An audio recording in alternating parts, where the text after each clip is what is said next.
Hey there, thanks for tuning in. I've been getting some questions about the rig that I use when playing live with my band, the Evan Williams Project.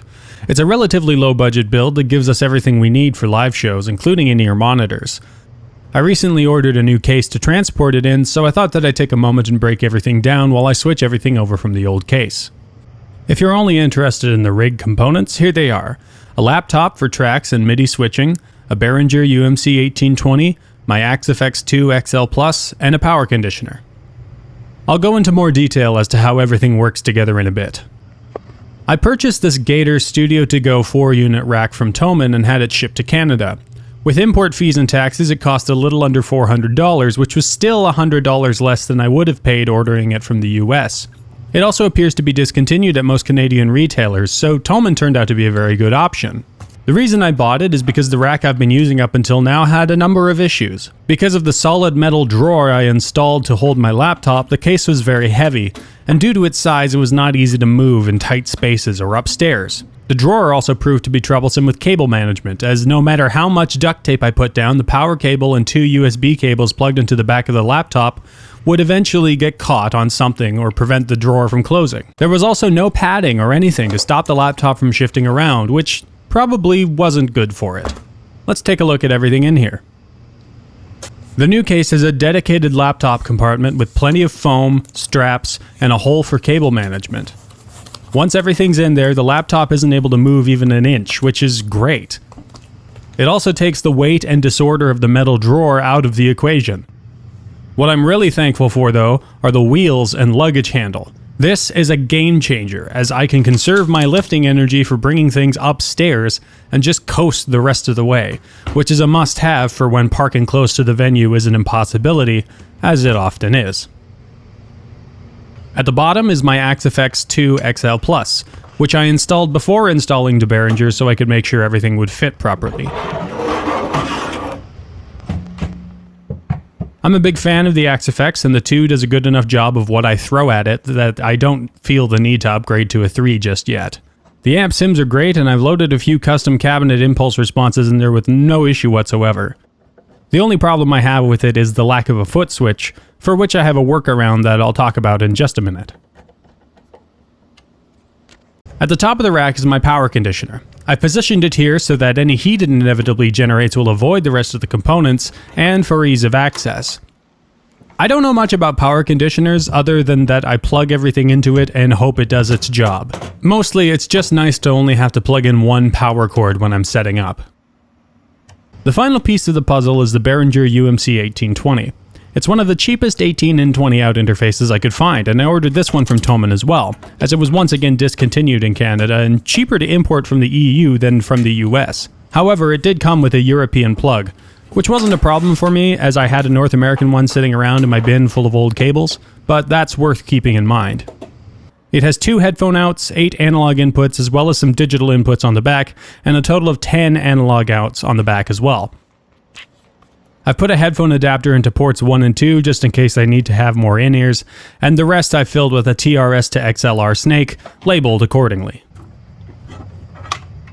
The Axe-FX connects over SPDIF into the Behringer, which allows me to have a stereo signal without taking up any analog inputs. Oddly enough, the button on the front has to be set to ADAT and not SPDIF for these inputs to work. This has messed me up more than once. Is it SPDIF or SPDIF?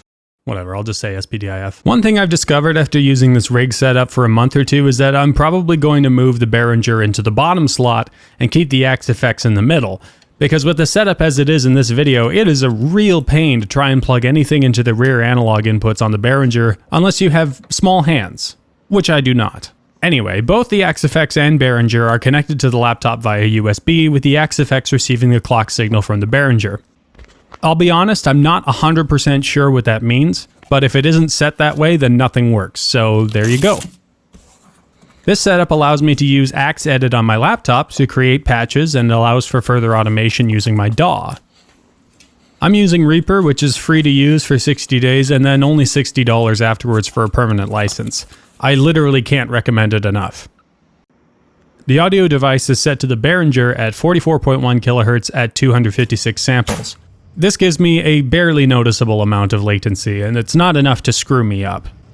A fun quirk of running at 44.1 instead of 48 kHz is that the tuner on the Axe-Fx stops working properly.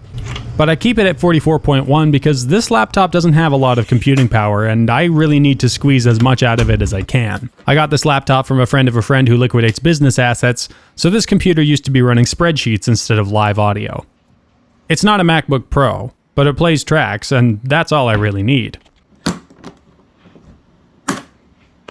I pre-render my backing tracks as well as a mono track for clicks and cues. The click gets panned hard left with the backing tracks in stereo. Then I create input tracks for my stereo guitar input channels as well as whatever else we're working with.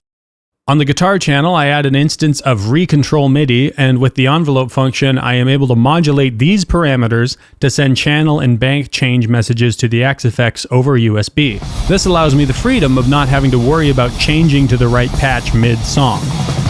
I don't know if this is the most efficient way to send these program change messages, it's just what I found that works. If you know a better way to go about this, I would love it if you had left a comment on this video because I would really like to know a better way to go about this. I could also automate volume and wah if I felt like it because the Axe-Fx allows me to modulate those parameters over USB, but I use a volume and wah pedal regardless because programming these would be just that much more work. Anyway, that just leaves some routing.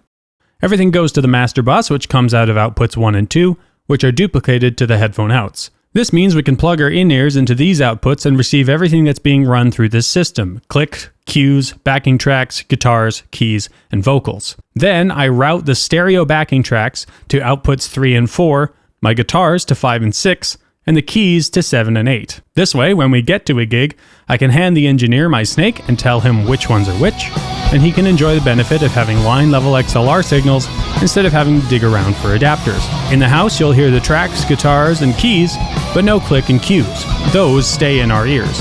It's a fair bit of preparation, but it's worth it to be able to roll up to a gig, plug in 6 XLRs, hit play, and go through the entire set with automated patch changes and whatever else I feel like including in the mix. This allows us to get a nice, full-sounding mix on stage, even though we don't have all the instruments that the music actually calls for. The rest of my equipment is just a Shure wireless guitar pedal, a Crybaby, and a passive volume pedal. All told, this whole rig cost me a few $1,000s, but the way I see it, it's a long-term investment that allows me to play my music for other people, which, in my opinion, is priceless. If you did a bit of looking around, you could probably build a much cheaper one. Or you could build a very nice one with an Apollo rack and a MacBook or whatever you like. It doesn't really matter. The principles remain the same. A computer, an audio interface, and a guitar processor. This rig also works as a mobile recording studio if that interests you, but this video is long enough already, so I'm just going to leave it at that. Thanks for watching. If you've got any questions or suggestions, leave them in the comments. I'd be happy to chat with you. Bye now.